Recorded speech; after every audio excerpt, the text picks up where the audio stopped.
Hey everybody, welcome back to the Turnout. I am your host, Aloy. Don't forget to check out usaaudiences.com for special event and movie screening invites for whenever all this is done. But I actually just decided to start going through a bunch of the videos that I did. I did some trailer reactions back when the channel started, and I really continued that all that much. I felt like they were fun and they were quick and easy to do for content, but I feel like we've evolved past doing a bunch of trailer reactions now at this point.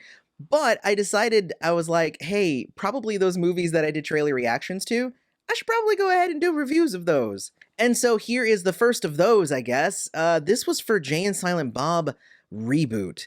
And just so we're clear, there's going to be minor spoilers in this review. I have to say, like, right up front, I did not know what to expect kind of going into this. When I watched the trailer, I found the trailer funny.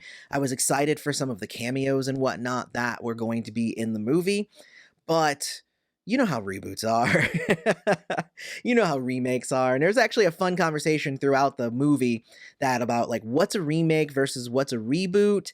And there's a lot of like convoluted ideas going about there, but this is definitely a reboot and not a remake. Taking it from the movie, a reboot is when you take a franchise that already existed and you change it enough or make it forward or whatever to continue the storyline. Whether you do that well or not is a whole conversation, but that's what it's for. A remake is where you take a story that's already been told and you change just enough things to make somebody pay again for it. So there is a difference between a reboot and a remake. I like that they laid it out and they're just like, oh, okay, so this is a reboot. Got it. And I'll say that obviously, Jay and Silent Bob, they come back, they reprise their roles. Jason Mewes, Kevin Smith, they're back as their crazy duo characters, and they kind of run through all of the fun kind of adventures that they've gone on through all the other Jay and Silent Bob movies. But this is a reboot, so the storyline of this movie is that Hollywood is going to reboot the Blunt Man and Chronic movie, which was the movie that was based on them. So they're like, well, no, that was already bad enough. We had to shut that movie down. So now we have to go and shut down this movie too. Otherwise, we're not going to be able to call ourselves Jay and Silent Bob because they accidentally signed away their names. Oh, I almost forgot. Before I represent you, I'm going to need you to sign these legal documents. What? Read it first? I mean, come on, who cares what that shit says? Just sign it. Yeah. And what I enjoyed about this movie, let's go through some of the stuff that I enjoyed in this movie, because I'm going to try and not spoil too much, at least not anything that wasn't in the trailer, okay? So I will say that I loved seeing them back in action. I'm Jay, and this is my hetero life mate, Silent Bob. Jason Mewes definitely, I mean, I've read up on some of the stuff that he's done since, the last Jay and Silent Bob movie where he kind of got, heavy in the drugs and whatnot. And like, he definitely looks older than he even is due to that. That said, I think he came back and I think he did a really good job reprising his role as Jay. I can't imagine anybody else playing him. Oh my gosh, just think if Kevin Smith had tried to replace him. Oh my gosh, that would have been terrible. And then, of course, Kevin Smith is back as Silent Bob. He has a few really amazing scenes where he does speak, and I really dig it. And instead of making a bunch of jokes about how fat he was, because that's what Jay and Silent Bob used to do, they used to make a bunch of fat jokes at his expense, now they make a bunch of skinny jokes. I used to call him Lunchbox, but now I have to call him Snack Pack. I used to say fly, fat ass, fly. Now I have to say fly, low fat ass, fly. Because obviously Kevin Smith had his heart problems and he had to go and become a lot healthier in order to maintain his, level of life. And so they actually make fun of that in the movie. It's weird to say that it's refreshing to hear skinny jokes, but I mean, I guess any body shaming is bad, but it was interesting because they could take different angles with it. I think these characters were just going to be off kilter anyway. They were going to be off color. So obviously the biggest addition to this movie and to the franchise now was the addition of Jay having had a kid with Justice. Justice was his girlfriend in Jay and Silent Bob Strike Back, and apparently they have a love child together, and he ends up going on his quest to like become her dad and like feel like a father and all that stuff. And they do a really good job with it. I didn't think I was going to be convinced that Jay would make a good dad, but like, he's super immature and like heavily into drugs and all of that stuff. But I think in the end, uh, being a dad, I am a dad of 3 myself. Being a dad is, it's majority about being there. He wasn't there for a long time, but in his own way, you could tell that he was maturing because he now had somebody in his life that he felt responsible for. And that's not an uncommon story for people who end up having kids and they're just like, wow, just the fact that I have a kid has matured me and it makes me feel like I need to take care of myself more so that I can take care of my kid.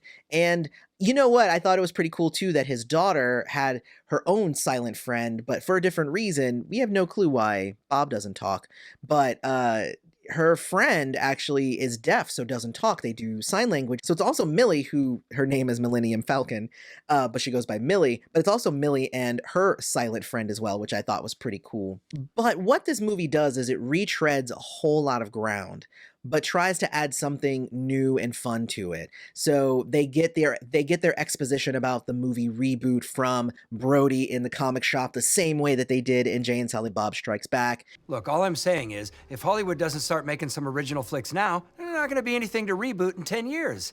They end up running into Holden the same way that they did in Jay and Silent Bob Strikes Back. But they do learn about like what happened to all these characters. Like Holden is turning his comic called Tracing Amy into a TV show, and he's got a daughter and like all of this stuff. And I guess that this is probably a good time to talk about the cameos, because I feel like this movie, unlike Jay and Silent Bob Strikes Back, that actually did rely on its plot quite a bit.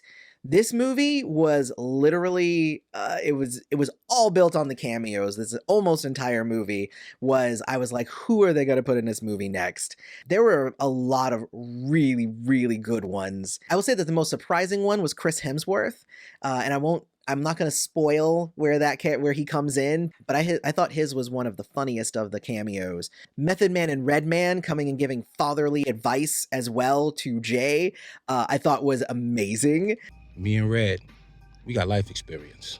I personally love Redman and Method Man, so that spoke to me. I know not everybody maybe got the in jokes or whatever. I love the skeet stuff. How you gonna be giving fatherly advice? You skeeting everywhere. See, I love stuff like that. But also everybody from the rest of the View Askew. Dante is there. Rosario Dawson comes back as her character. And honestly, Holden McNeil was probably one of my favorites with Ben Affleck, because they spend the entire scene making Batman and Justice League puns. And I thought that was really funny. One thing, though, that I did think was really interesting was that Millie, who was playing Jay's daughter, is actually Kevin Smith's daughter. So there was a whole lot of scenes where Millie got to say outlandish things about Kevin Smith, because Kevin Smith plays both Bob and Kevin Smith, where they're like, screw that guy. That guy is terrible at making movies. So a little bit of self-deprecating humor there.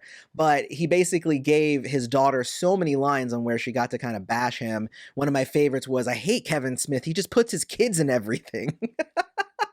Which I found hilarious. But Jay's daughter was played by Kevin Smith's daughter.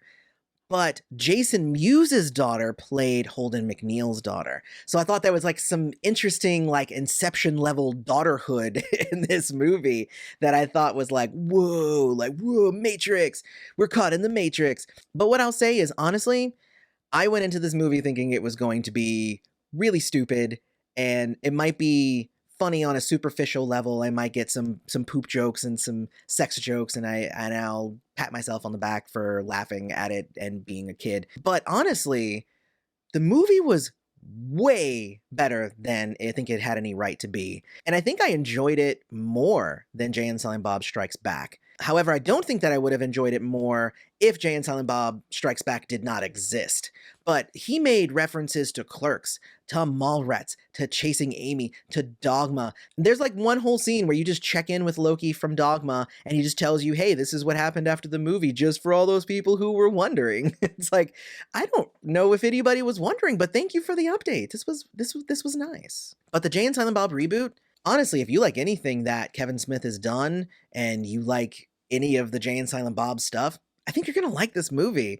I thought that it was really well done, and you should go watch it right now. I watched it on Amazon Prime because it is part of Prime, so you can watch it for free if you have that. If you don't, watch it in any other way that you can. I'll put a link in the description if you want to go check it out on Amazon. But I want to know what you guys thought of the Jay and Silent Bob reboot. Let me know about that stuff down in the comments. Also, don't forget to hit like, subscribe to the channel, hit the bell notification so you always know when the Turnout releases a new video. And I've been your host, Aloy. This has been the Turnout. Thanks for showing up.